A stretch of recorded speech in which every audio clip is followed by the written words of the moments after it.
ZD411 Setup. You will need a roll of media to set up your first test print.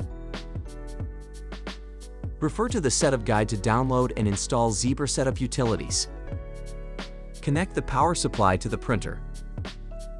Connect the power cord to the power supply. Connect the power cord to an AC power source. Verify the indicator is illuminated. Press and hold the power button until the indicators illuminate. When ready, the status indicator will show green. Open the printer.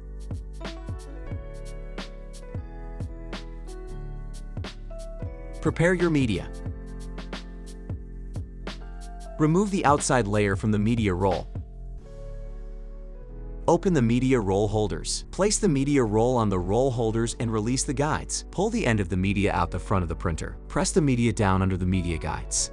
Flip the media up and align the movable media sensor for your media type. For continuous roll or label media, align the sensor to the default center position. For black mark media, align the sensor to the outside of the media, avoiding the center area. Make sure the black mark passes completely over the sensor. Close the printer.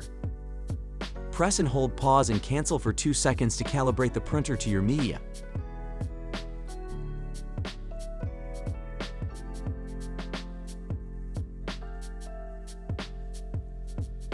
Press the feed button. Press the pause button once to exit pause mode. Remove the excess media. Press and hold power until the indicators count down and turn off.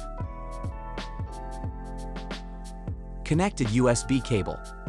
You can now run Zebra Setup utilities. Follow the on-screen prompts to connect your printer to a computer and complete the setup.